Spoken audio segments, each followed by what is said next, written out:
selamat siang semua anak-anak dan saya semuanya. Yes, sir. Siap, Pak. Yes, sir.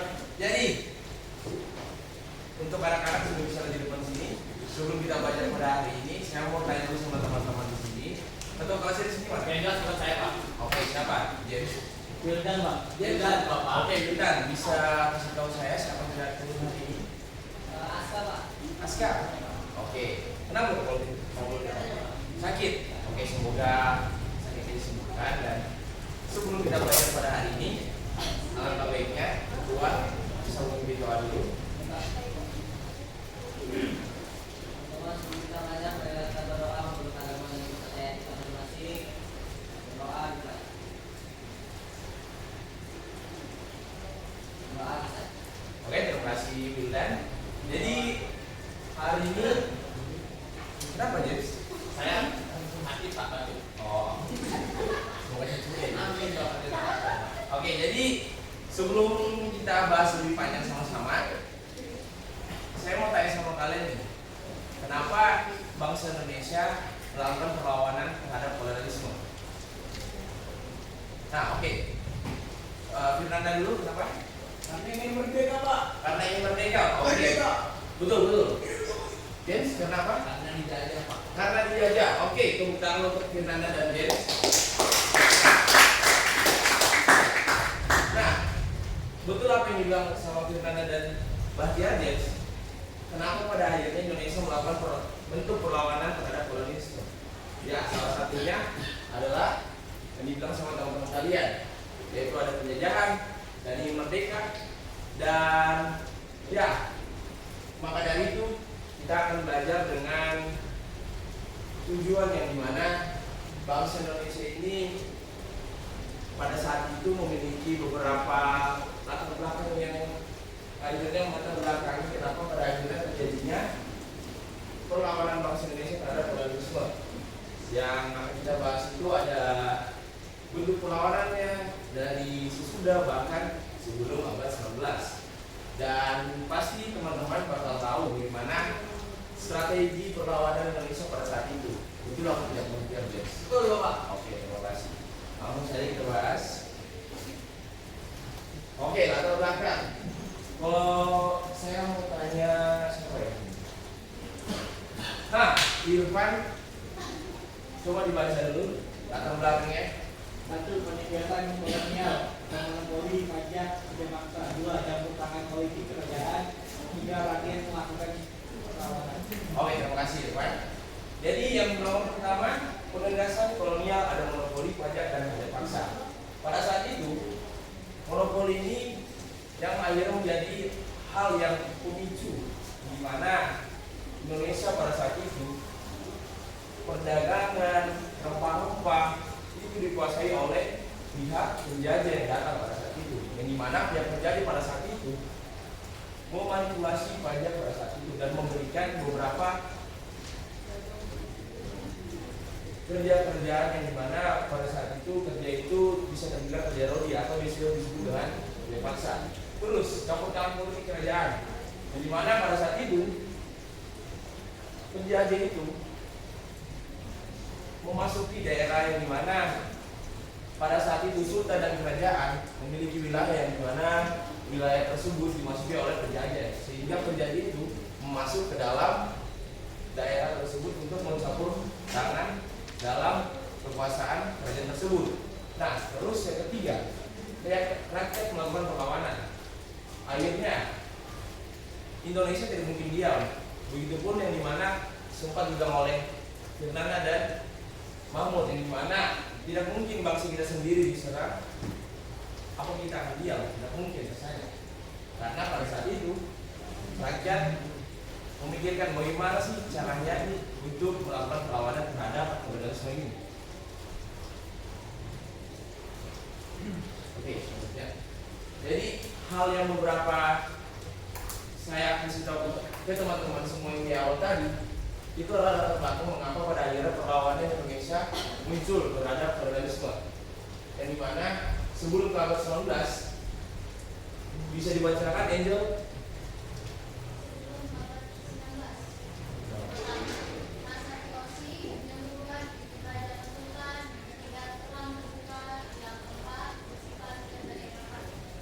Nasi Angel.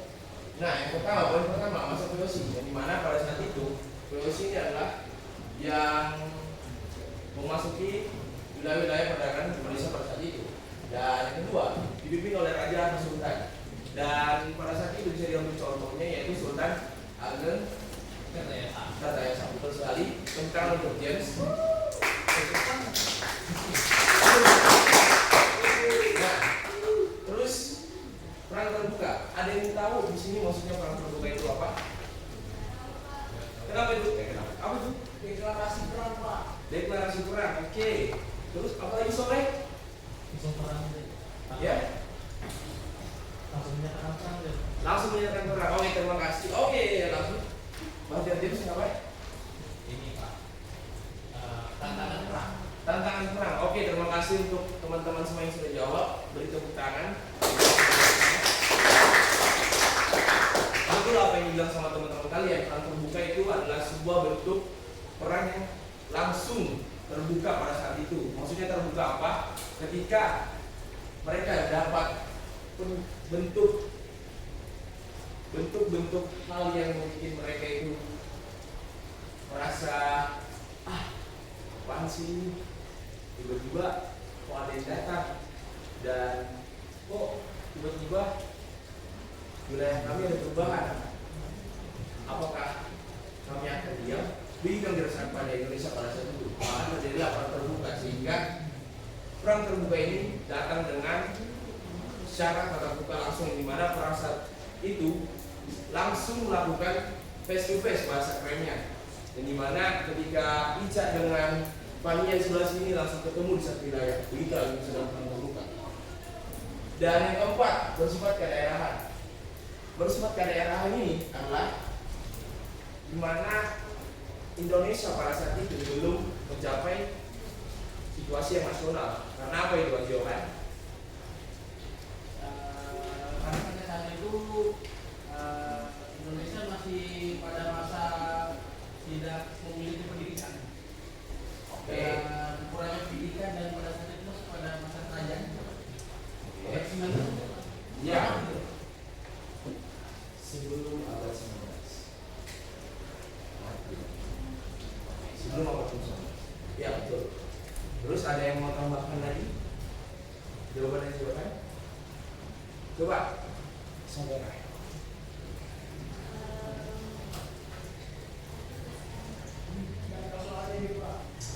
Kenapa bisa dibilang bersifat kedaerahan? Karena waktu itu Indonesia itu belum ada siswa satuan gitu Pak. Satuan itu belum ada gitu. Jadi masih pengelolannya masih mewakilkan daerah masing-masing. Oke, terima kasih banyak Adiokan dan Syafera. Beri tepuk tangan yang apresiasi. Ya, betul apa yang dibilang oleh Syafera dan Adiokan. Kenapa pada akhirnya Indonesia pada saat itu bersifat kedaerahan? Karena memang pada saat itu Indonesia belum yang mencapai sifat yang nasional. Karena pada saat itu hanya memikirkan daerahnya masing-masing. Maka dari itu Indonesia pada saat itu dibilang bersifat kedaerahan. Pak James main HP. Tolong Pak James, anak James yang main HP ya. Maaf ya Pak, karena lu terlalu ulangan. Jadi tolong dulu ya. Pak James, oke. Oke, tadi itu adalah sebelum abad 19. Nah, yang sekarang ini adalah sesudah abad 19. Tolong James dibacakan dulu. Siap.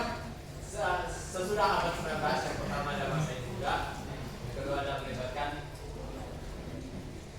rakyat luas, tiga perang besar dan gerilya, empat belum nasional. Oke, dari 4 poin di sini, dari yang pertama masa Hindia Belanda, akhirnya maksudnya sebelum abad ke-19, di mana VOC masih pada saat itu masih hype-nya lah atau top-topnya. Akhirnya sesudah abad ke-19 masuklah ke masa Hindia Belanda, dan yang dimana Hindia Belanda pada saat itu sudah melibatkan rakyat luas. Walaupun rakyatnya luas, tapi tetap saja Indonesia pada saat itu belum sampai ke tingkat nasionalnya. Di mana di nomor 3, perang besar dan gerilya. Maksudnya perang besar dan gerilya itu adalah perangnya memang besar, meningkatkan wilayah yang lebih luas pada sebelumnya. Walaupun luas, tetap saja pada saat itu bersifat kedaerahan. Nah, perang gerilya, apa yang maksud dengan perang gerilya? Coba dijawab Indah. Oke, nanti bisa jawab ya. Yes. Tidak yang ditanya. Sudah jadi terus juga. Ada yang bisa bantu temannya? Oke, Firanda. Perang gerilya itu perang sembunyi-sembunyi Pak, menyembunyi. Oke, terima kasih Yohan. Jadi betul apa yang dibilang sama Yohan, perang gerilya adalah perang yang dimana strateginya itu tarik ulur. Dan pada saat itu juga mereka di situ adalah memanfaatkan alam, di mana momen atau tempat wilayah yang mereka gunakan itu wilayah juga strategis dan memanfaatkan alam begitu. Pak, boleh tanya? Seperti perang palet nggak sih Pak? Ya, Seperti perang palet nggak sih Pak? betul sekali ya Jo, kan? Betul. Yang dimana kan pada saat itu kan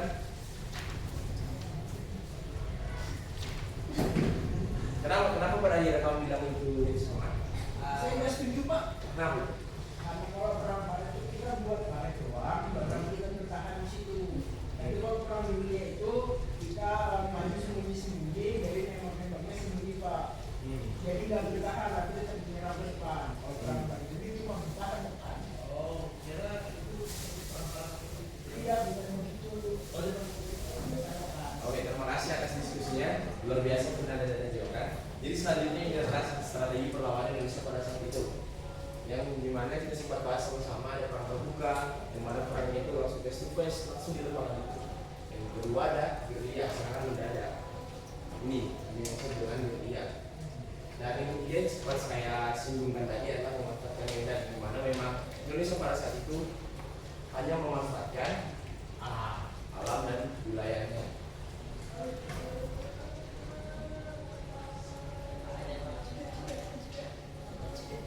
Oke, sebelum kita lanjut, kita break aja sebentar karena saya mau sholat dan teman-teman bisa sholat. Nah, kita lanjut. Terima kasih teman-teman sudah berlain dan sudah sholat semuanya pastinya. Ya, sudah mantap. Oke, Siapa tuh sudah saya. Tadi kita bahas sampai strategi perlawanan. Nah, setelah strategi perlawanan, akhirnya kita bakal bahas apa? Ya, penyebab kenapa akhirnya Indonesia pada saat itu selalu gagal dan akhirnya merdeka. Mungkin teman-teman di sini ada yang mau tahu atau ada yang mau kasih tahu ke teman-temannya bagaimana? Apa tuh? Bagaimana? Karena zaman dulu Indonesia masih kerajaan Pak, belum ada nama Indonesia. Jadi Oke. kerajaan satu kalah, yang lainnya kalah. Yang mau tambahin? Angel mau nambahin Pak. Angel gimana? James. Oke, James. Ini Pak, sebenarnya kurang lebih sama kayak Yohan karena masih kerajaan jadi susah untuk bersatu Pak menyatukan banyak kerajaan yang ada di Indonesia pada saat itu. Oke. Kenapa? Ya mungkin apa sama seperti Mahfud tapi kurang mau menambahkan sebenarnya karena sulitnya bersatu kerajaan ini pada akhirnya gabung dari domba Pak. Iya. Jadi kerajaan-kerajaan ini juga yang akan berperang gitu namanya. Pada saat itu Indonesia ambil alam gitu. Betul. Coba kita tepuk tangan untuk teman-teman kita. Yang dibilang sama teman-teman kalian semua itu masuk dalam penyebab kegagalan pada Indonesia saat itu. Yang dimana ya betul tidak bersatu, yang dimana Indonesia pada saat itu hanya bersifat kedaerahan, yang hanya mementingkan wilayah sendiri.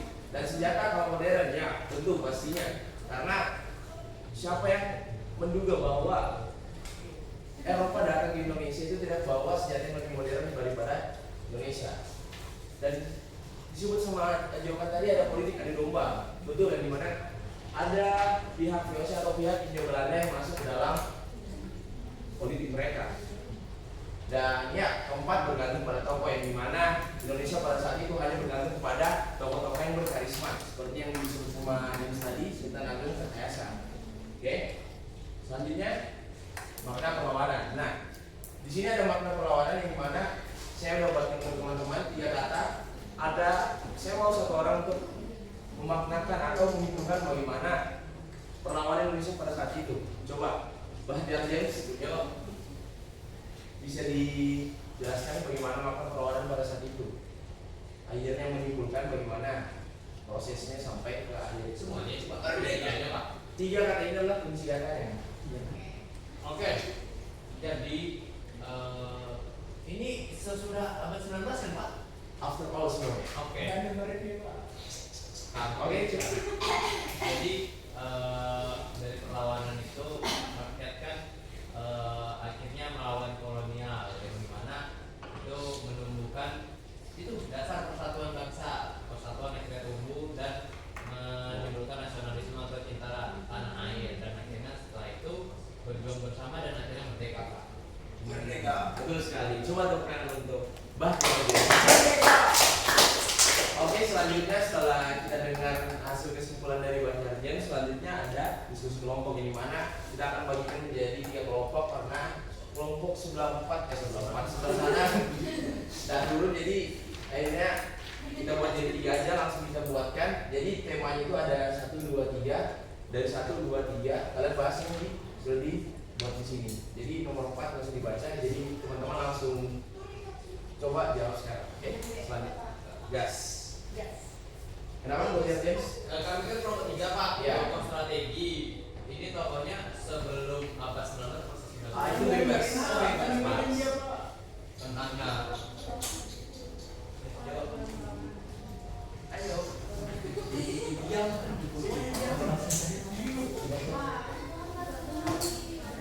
Pak, pasti mau persediaan nggak Pak? Kamu ini nggak model banget sih. Orang Pak.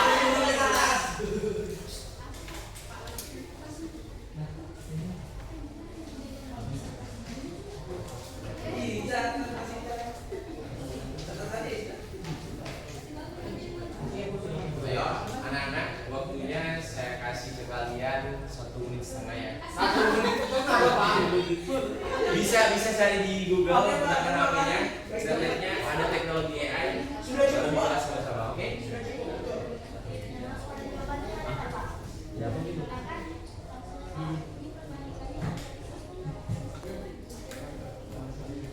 Ayo ya. Pasti ada sebelumnya ada sebelumnya.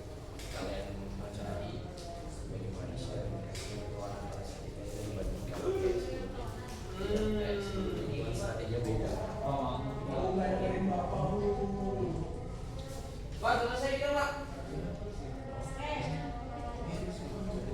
Ya, lanjutkan aja ya. Ya, strateginya beda. Tapi ini dulu. Ada strategi ya. Ya, salah satu aja. Kamu nggak dikasih.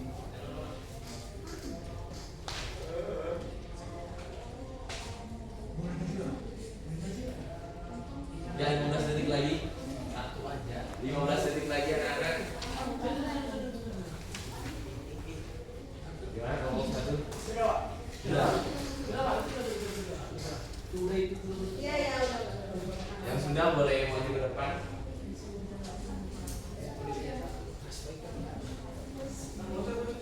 Oke. Ingat ya, ini secara singkatnya ya, tidak perlu. Semangat Pak. Lambat banget tuh. Kau bisa diem nggak? Ribet banget. Oke, gimana? Udah keluar selesai. Balik-balik dia. Pit, lawan Bapak nih Pak. Ya, 15 detik lagi anak-anak. 15 menit. 15 detik baca James. Oke, sekarang maju selesai. 9, 8, 7, 6, 5, 4, 3, 2, 1.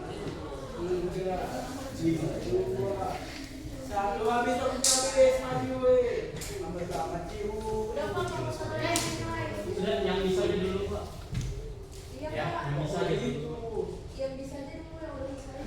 Jangan dong. PR aja, Pak. Waduh. Nggak bisa. Sedikit lagi. 19:34 menit. Ya, memang ini hidup banyak. Kita mau 20 langsung Oke, matikan kan, Bu? Ya, silakan. 20 langsung matikan kan? Langsung Oh, saja. sudah 20 langsung matikan kan? Dari kelompok 1 dibacakan. Latar belakang Latar belakang penyebab terjadinya perlawanan. ya itu karena penderitaan rakyat pada bangsa Indonesia pada saat itu ya Dah.